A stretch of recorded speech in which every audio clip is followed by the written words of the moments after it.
On va faire un petit tour en Normandie.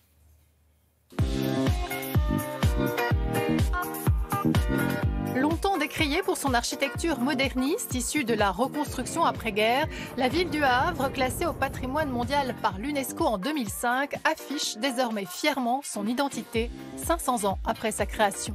Parmi les bâtiments qui ont résisté au bombardement, il y a la maison d'armateur, qui est située dans le quartier Saint-François. C'est une maison fin 18e, construite par Paul-Michel Thibault, l'architecte de la ville, qui a trouvé un stratagème pour venir éclairer l'intérieur par l'intermédiaire d'un grand puits de lumière, surmonté par une grande verrière. Et cette demeure, elle a été rachetée assez rapidement par un grand négociant et armateur havrais. Et donc l'idée a été de reconstituer un petit peu la demeure de cet armateur telle qu'elle était à l'époque. Détruite en quasi-totalité par les bombardements de la Seconde Guerre mondiale, la ville sera alors reconstruite par l'architecte Auguste Perret. Donc les principes de composition de cette ville par Auguste Perret, c'est d'abord des grandes avenues relativement classiques.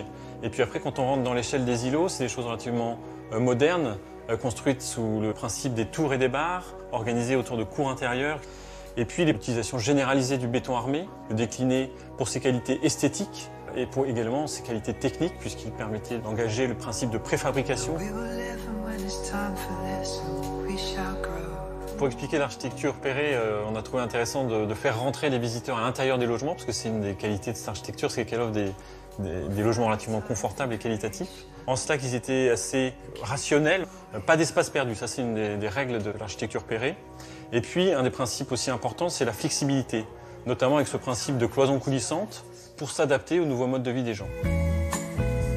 Et puis donc cette salle de bain qui était un élément de confort extrême, positionné au centre de l'appartement.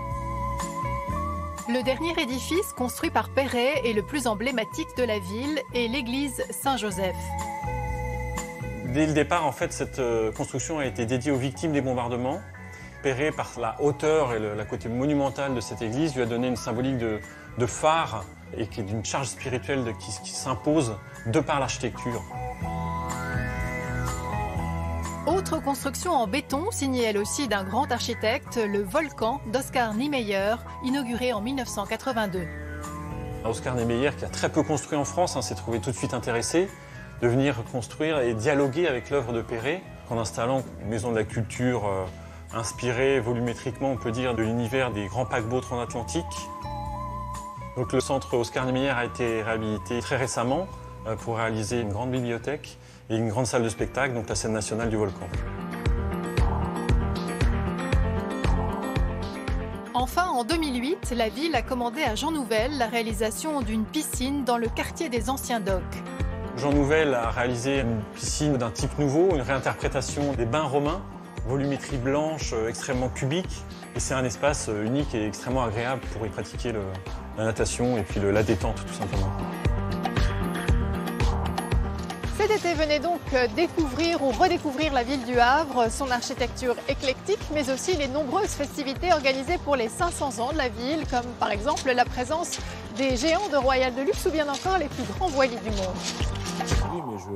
Merci Isabelle Bouloc pour cette jolie balade dans cette ville du Havre qui a, donc je le rappelle, 500 ans cette année, 500 ans qui seront bien sûr célébrés.